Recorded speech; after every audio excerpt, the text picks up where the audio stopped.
just thinking about your point there. Has there been a time maybe when your thinking and your thoughts and your ambition and your drive has led to failure, which maybe became fuel for growth, Felix? Oh yeah, I mean, I've failed all my life. Crikey, I mean, I've failed at, I think I've failed at every turn. But I think that's baked into progress. I think that's baked into life. I mean, I'm divorced. That's a failure, of sorts, isn't it? Yeah, I mean, I failed. I failed in every way. I look back at school and I think, well, I could have studied harder. I looked back at my times at university. I could have done more. I really enjoyed plays and acting. All that. I should have done more of that. But I think failure is fail. I've got two girls, and I used to say to them, if you get in the race, you can never fail. You can never fail. Failure to me is not even trying. That's the only failure that really I would call failure. Everything else in life, I mean, we label it failure, but it's like, no, statistically, certain things aren't going to work out. And you don't have to call that failure. Just call that a lesson. Nelson Mandela, I never failed, I learned. And there was this, on our school sports day, when the girls were younger at primary school, there was a mum who'd adopted two kids. And as you know, a lot of adopted children come from drug parents, poor things, and so these two children had stunted growth, all the problems that came with a drug pregnancy and all that stuff. Lovely kids, and this one child, little red-haired kid with thick glasses, I mean, real kind of a sweet little stereotype of sorts, and he would come last in every sports day, in anything he did, but the running was really naked. Kids would run, he'd barely be off the blocks with his little legs running along. And he didn't want to do it, and he didn't want to do it, and he didn't want to do it. And his mum made him get in that race every year, every single week. Some kids succeeded in not getting in the race, and their parents said, oh, don't worry, darling, you have to. She said, you're getting in that race. And he would race, and every parent would forget their child and just cheer him. We cheered him to the rafters because we were so proud of him. That's how you do it.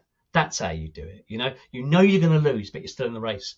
And we were in awe of that little kid. And we used to say to our kids, that's the benchmark, and they got it. They got it. They knew what we meant, And so for me, I have not succeeded. I won't use the word failure because I think failure is not getting in the race. There've been a couple of times I've not gotten the race, So I did stand up for a while, and I failed at that because I didn't do it enough.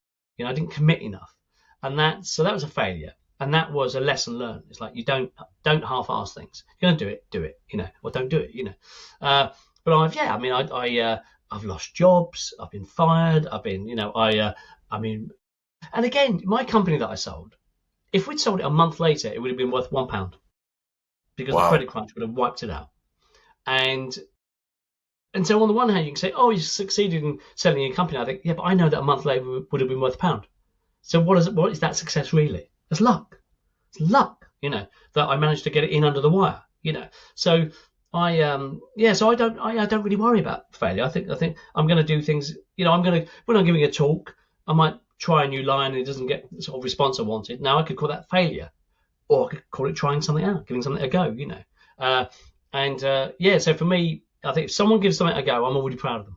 I'm already proud of them. It's someone, so that, a business that starts and flops, good, well done you, someone who's a charitable push where you're trying to raise 50,000 but you only get 5,000. I'm proud of everybody involved because you gave something a go, But someone who's on their sofa just criticizing the world, who never fails because they don't do anything, what's that about, And it's the old adage, the old observation that an athlete, a professional athlete, will never criticize you for running slowly around the track. A successful entrepreneur will never criticize you for starting a new business.